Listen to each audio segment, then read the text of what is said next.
د کابل ښار د ښاري نظم پراختیا او له ترافیکي ګڼې ګوڼې څخه مخنیوی.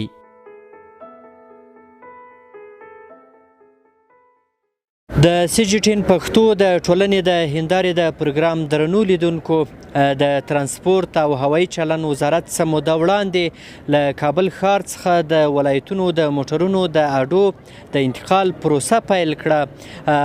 دغه د غزني ولایت، کندهار ولایت او دغه راز د وردګو ولایت د موټرونو هډه ده چې د کمپنۍ له سیمې څخه د قلعه حیدرخان سیمې ته را انتقال شوې ده.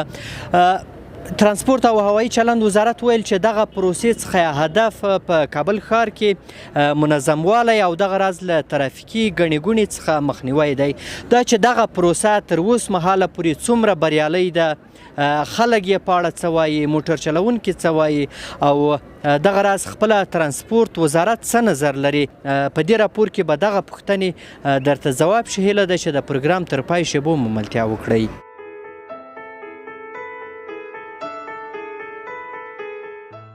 د ترانسپورت او هوایي چلند وزارت وایي چې د ښاري نظم د ښه والي په موخه یې د یو شمېر ولایتونو د لویو او وړو موټرو اډې د ښار له منځ څخه څنډو ته انتقال کړي او پلان لري چې دغه بهیر لا ګړندی کړي. د ترانسپورت او هوایي چلند وزارت د خوا نه مختلفې طرحې د ترانسپورتي چارو د تنظیم په پار جوړې شوې وې چې هغه طرحې د ریاست الوزرا د مقام څخه منظورې شوې. په هغو کې یوه طرحه د کابل ښار د ترانسپورت د تنظیم طرحه وه. د دې دپاره چې د کابل ښار ګڼه ګوڼه ترانسپورتي ګڼه ګوڼې را کمه شي، تنظیم راشي، هغه موټر چې د کابل څخه ولایاتو ته تګ او راتګ او مسافر انتقالول، هغه په طرحه کې داسې ترتیب شوي وو چې باید دوی د کابل ښار څنډو ته انتقال شي. موټر چلوونکي که څه هم د ترانسپورت وزارت له دې پریکړې څخه خوښ دي، خو ځینې یې پر دې بهیر نیوکې کوي او وایي چې باید دغه کار د یو منظم پلان له مخې ترسره شي. د دوی په خبره چې شخصي موټرو ته باید اجازه ورنه کړل شي څو د ښار له منځ څخه سوارلۍ پورته کړي. دا یو مثبت کار دی او ټول خلک په دې خوښ دي. اگر که لرې شوی مګر انشاءالله چې کامیابیږي د اډه او ډیر خلک خوشحاله دي په دې چې د ښار نظم برابر شي. د ښار نظم خو د ټولو په ګټه دی. دلته هم امکانات د اډې انشاءالله ټول برابر دي. بعضې اصول چې فعلا اډه نوې ده او دا به مراعات کیږي. دلته مسؤلینو موږ ته وعدې راکړي. موږ په دغه پروګرام باندې ډېر خوشحاله یو چې دغه اډه د وزارت بیروبار نه را مخته راغله، بیروبار کم شو. هلته صرف دغه یو مشکل لرو چې په دغه اډو کې چې یو شخصي موټران ډېر دي او بل شهري موټران ډېر دي. کوم قوانین چې دولت موږ باندې ترانسپورت موږ باندې ایښي دي، ټکسي لاینونه او موټر هم رنګ کړل، ټکسي لاینونه جوړ کړي دي، نو صرف هغه وعدې چې د موږ سره شوي تر اوسه پورې نه دي برابر شوي. ځکه دا ته ټول پوره شهري موټر چلیږي، شخصي موټر چلیږي.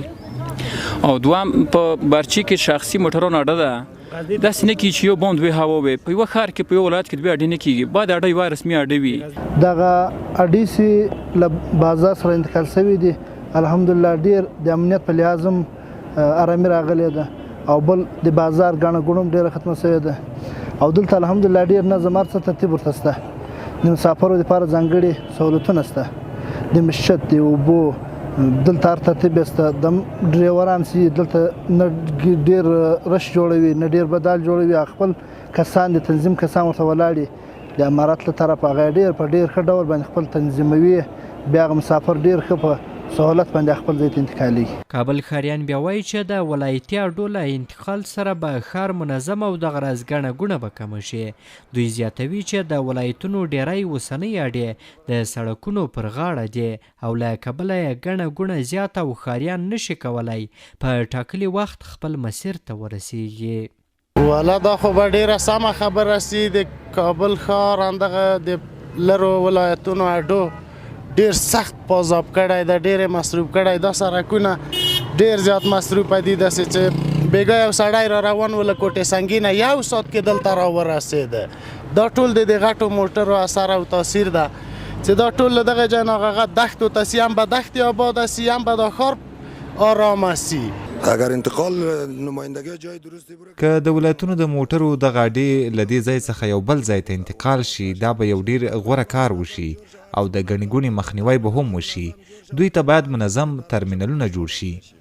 د ترانسپورت او هوایي چلن وزارت وایي چې هڅه کوي د کابل ښار د ترانسپورت ټول سیستم ستندرد کړي او د موټر چلوونکو د ستونزو د حل ترڅنګ پلان لري مسافرو ته په بیلابیلو برخو کې سهولتونه رامنځته کړي.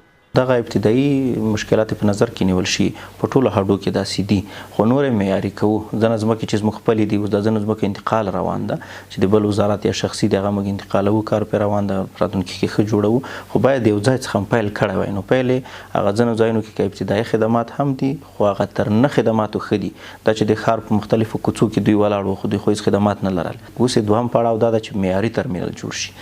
هغه ابتدایي ترمینل هم جوړ کړی کوم اولیه ضرورتونه چې دغه پوره شوي دي خو دې لپاره چې نور معیاري شي نو قدم هم باید یو قدم اخیستی وای. ان شاء الله په راتلونکي کې دا جوړیږي.